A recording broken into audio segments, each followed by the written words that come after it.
오늘 저희들 읽은 말씀은 로마서 8장 5절과 6절에 있는 말씀입니다.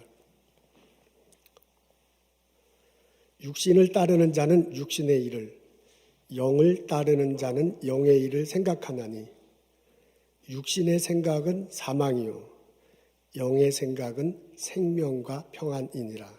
아멘.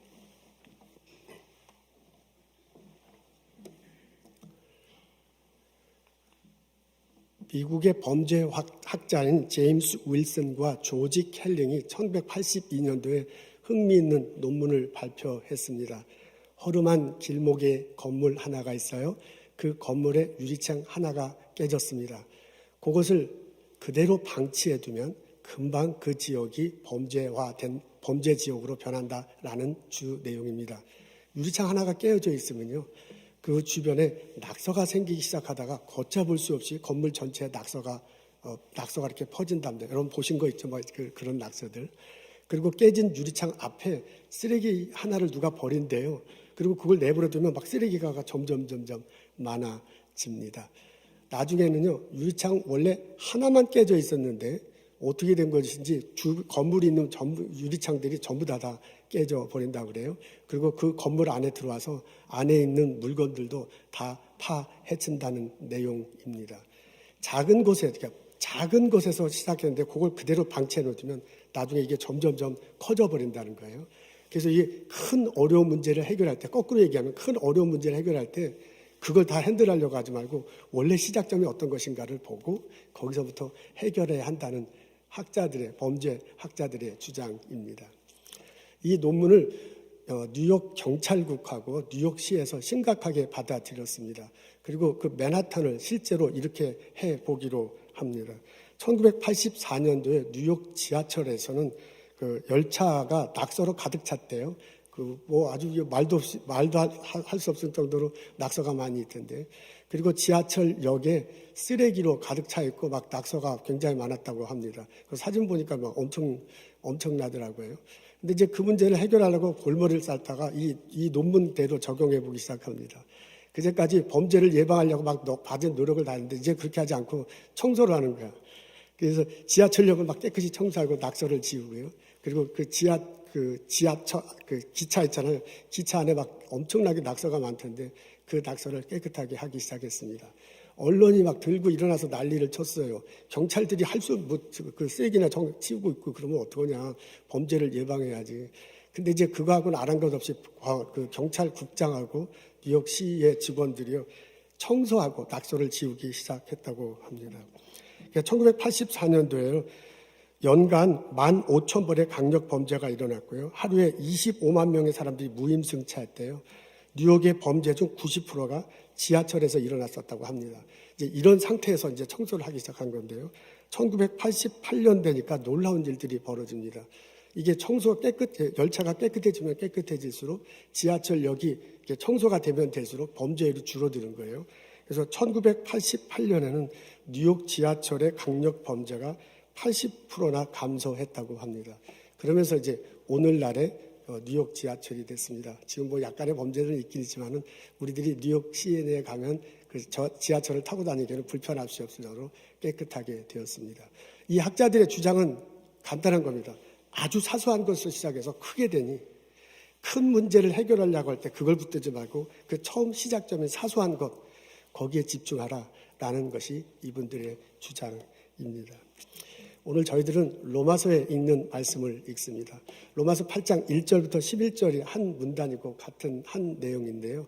그중에서 5절과 6절의 말씀 읽습니다. 앞에 있을 텐데 우리 다 같이 한 목소리로 읽도록 하겠습니다. 시작. 육신을 따르는 자는 육신의 일을, 영을 따르는 자는 영의 일을 생각하나니 육신의 생각은 사망이요 영의 생각은 생명과 평안이니라.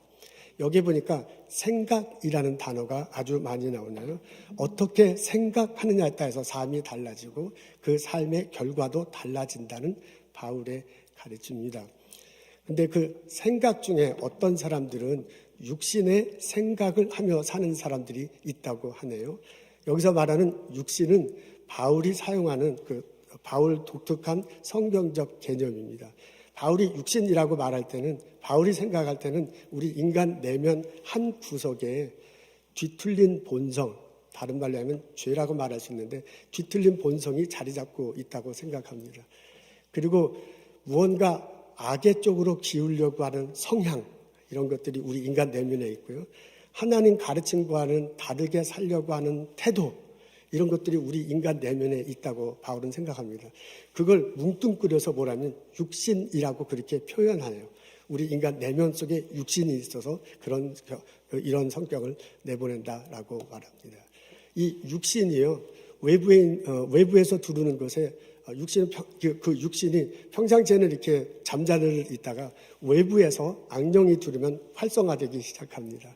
우리 에베소서 6장에 보면 나오잖아요. 어둠의 세상 주관자들과 하늘에 있는 악한 영들이 있다고 그러는데 그 악령들이 우리에게 다가오면 우리 내면 속에 있는 육신이 활성화돼요. 이게 잠자고 있다가 활성화돼가지고요. 얼른 그것을 받아들이고 그 악령이 와서 우리 내면 속 가운데 마음이 있고 생각이 있는데 그 생각에 영향을 준대요. 그러면서 생각이 악령에 덮이는 거야. 그래서 우리가 그 악한 영들을 따르려고 하고요. 악한 영을 따르려고 하고 악한 영이 하는 대로 일하려고 하게 된대요. 그러다가 나중에는 사망에 이르게 될 것이다 라는 게 이제 바울의 주장입니다. 또 한편 사람들이 이렇게 악한 생각만 하는 사람이 있는 게 아니라 영의 생각을 하는 사람들도 있다고 바울은 말하고 있습니다. 바울이 말하는 영은 바울의 생각하는 그 독특한 개념이에요. 우리 한 내면 속에 영이 있는데 그 영은 이렇게 규정할 수 있습니다. 바울문서 보면 이렇게 말할 수 있습니다. 뒤틀리기 이전의 본성이야. 하나님께서 우리에게 주신 그 본성이 있고요.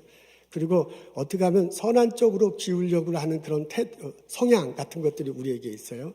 그리고 하나님의 가르침대로 살고 싶어하는 태도, 이런 것들이 우리 한편에 있는데, 내면 속에 있는데 그걸 뭉뚱그려서 영이다라고 이렇게 표현하고 있습니다. 근데 그 영이 평상시에는 이게 잠자듯 있고 이제 비활성화되고 있다가 바깥에서 하나님의 영이 오면 이게 잠이 깨어나는 거예요. 활성화되는 거예요. 그래서 하나님의 영이 들어올 때 그걸 얼른 받아서 우리 마음속에 있는 생각에 전달하게 됩니다.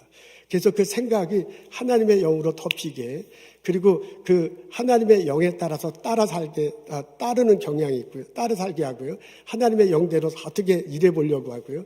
그리고 하나님 영대로 삶을 살아가게 한다는 것입니다. 그래서 평안이 있고 생명이 있다는 그런 내용입니다.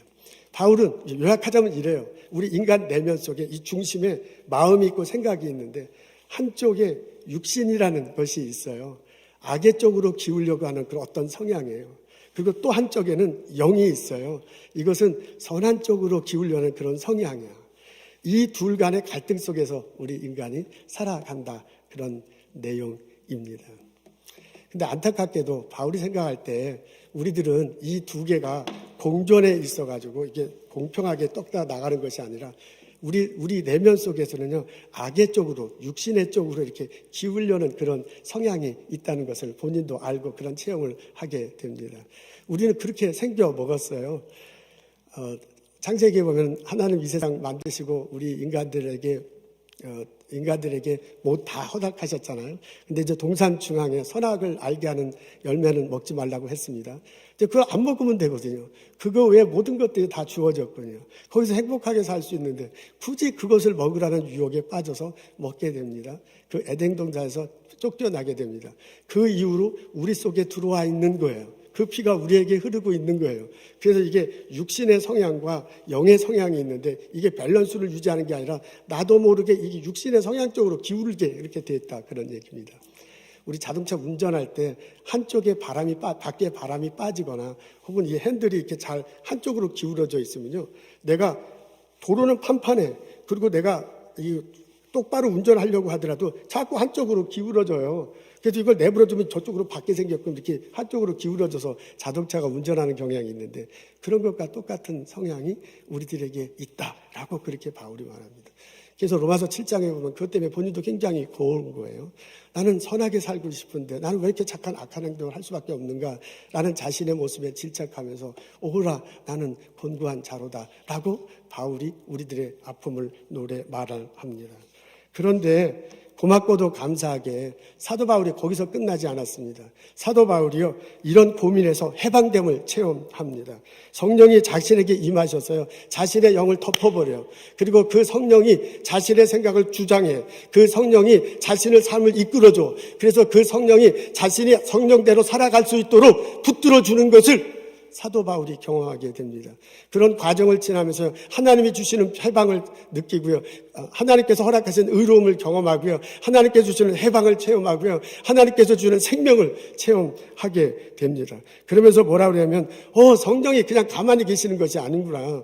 우리가 그렇게 고민할 때 육신의 삶과 영의 삶 속에서 방황할 때 성령이 그냥 내버려 두는 것이 아니구나. 성령이 말할 수 없는 탄식으로 우리들을 위해서 기도하는구나. 그리고 성령이 우리 마음속에 오셔서 우리 삶을 인도하셔서요, 우리들을 선하게 합력해서 선하게 살도록 이끌어 가시는구나. 우리를 이기도록 승리하게 하시는구나 라는 것을 경험해요.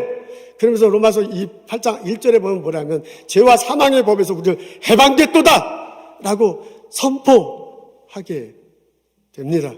이 바울의 체험이, 이 바울의 선포가 우리들 삶 속에서도 경험되고 그 선포가 우리들의 선포가 되기를 주님의 이름으로 소원합니다.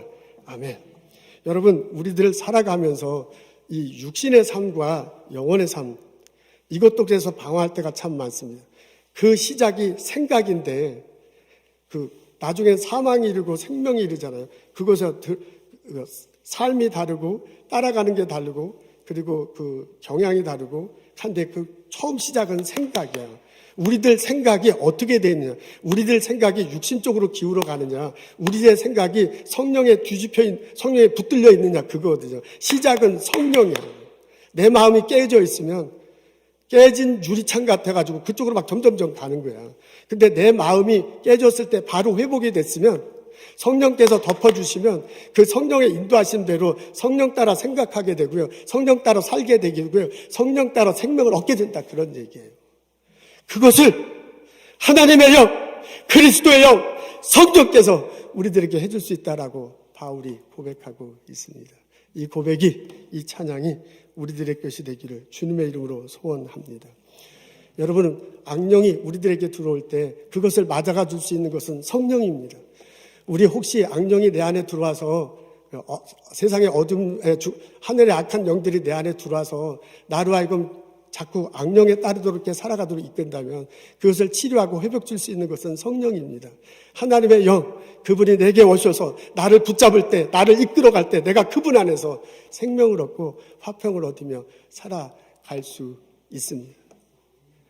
우리가 이렇게 깨닫는다면, 우리가 이렇게 고백한다면 우리는 우리들 삶 속에서 기도하면서 살아갈 수밖에 없습니다. 하나님 우리에게 임하시옵소서. 하나님 성령의 힘으로 내게 내 마음을 주장해 주옵소서. 내 생각이 성령에 덧입히고 내가 성령을 따라가며 내가 성령대로 살며 생명을 얻을 수 있도록 기도할 수밖에 없습니다. 저는 이 본문을 준비하면서요, 그리고 오늘 설교를 하면서 기도하는 마음으로 설교합니다. 우리 중에, 우리 예배 참석하신 분 중에, 오늘날에도 예배 참석하신 분 중에 아직도 십자가 다시고 부활하신 예수 그리스도에 대한 받아들임이, 확신함이 없는 분이 있을 수 있습니다. 우리 그분들을 위해서 기도하는 마음을 갖습니다. 십자가 다시고 부활하신 예수 그리스도, 그분을 내가 믿을 때 예수님이 내 안에 계셔요. 예수를 살리신 그 분이 영으로 내 안에 계시고 그리스도 예수를 살리신 그 영이 내 안에 계시면 그분이 나를 살린다고 하셨거든요. 그분이 내 안에 계십니다. 이것을 깨닫고 성령 예수님을 믿을 수 있도록 성령님 내 안에 와서 내 생각을 주장하고 나의 삶을 이끌어 달라고 기도하며 살아갔으면 참 좋겠습니다. 우리들 중에 대부분들은 십자가 다시고 부활하신 예수님을 마음으로 믿고 그분을 붙들며 살아가고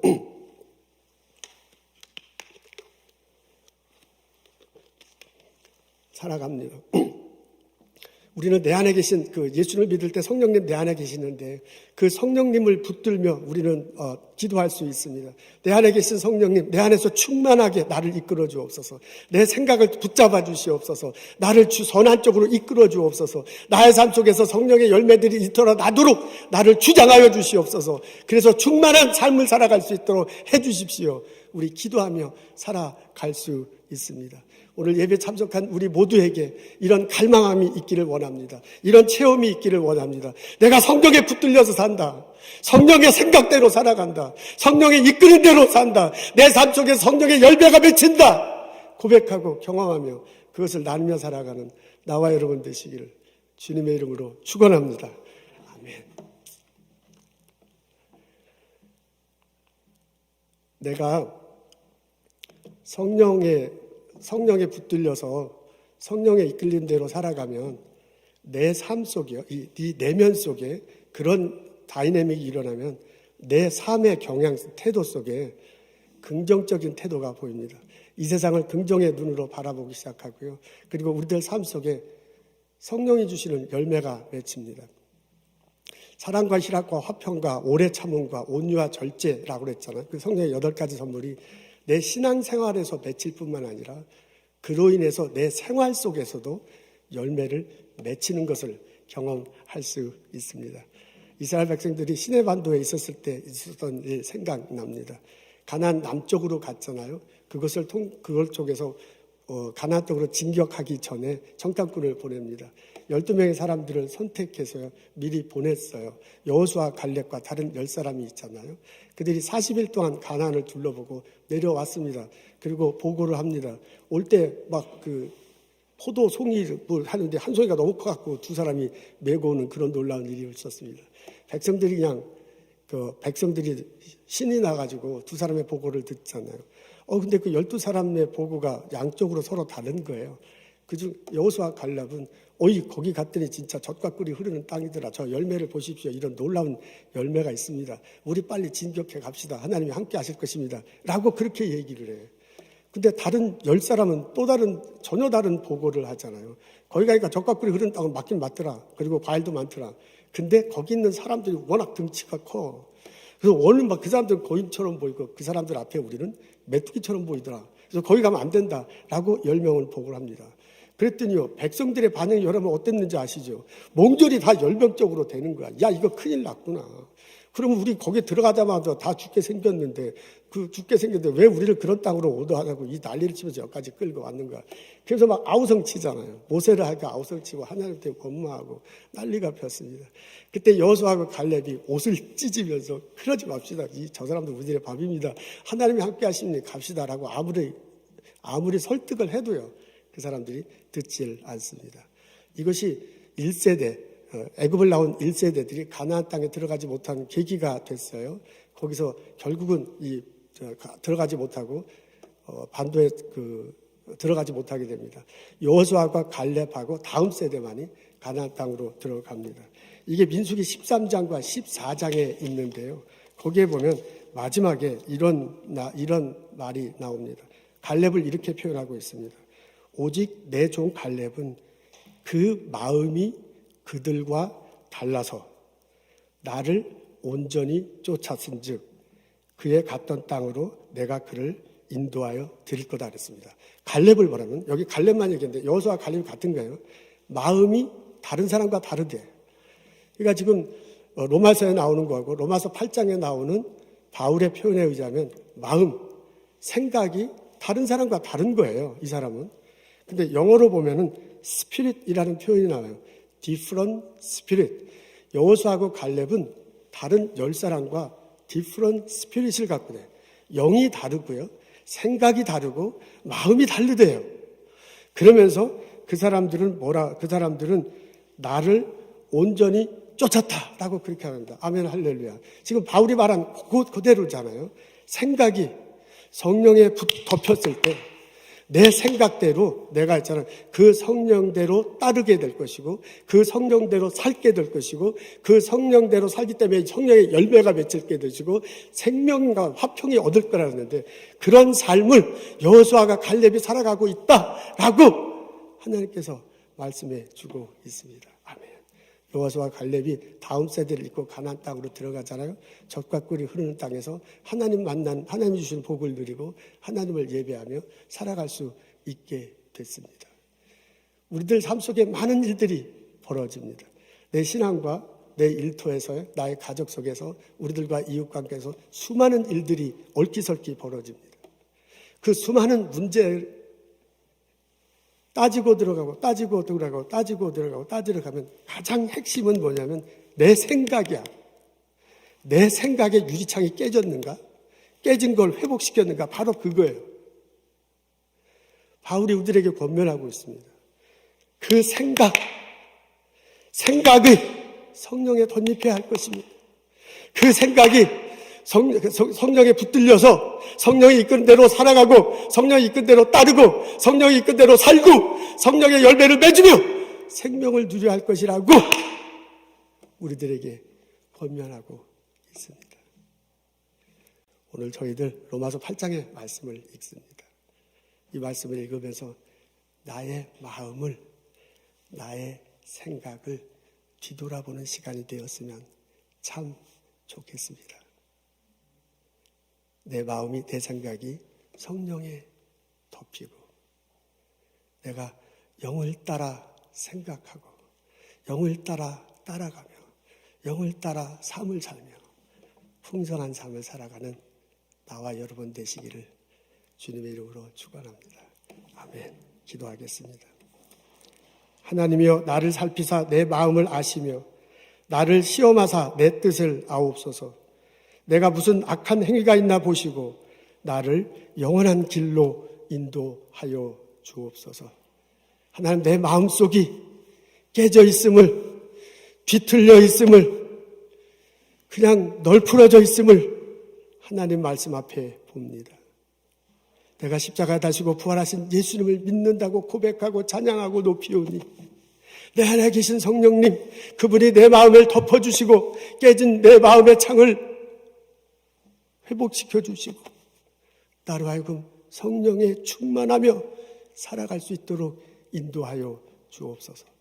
내가 일터에서 일을 할 때나 신앙생활, 교우들과의 관계에 있어서나 이웃들과의 살아갈 때 성령의 생각을 하게 하시고 성령에 따라 살게 하시고 성령의 삶을 살아갈 수 있도록 저희들 주장하여 주옵소서.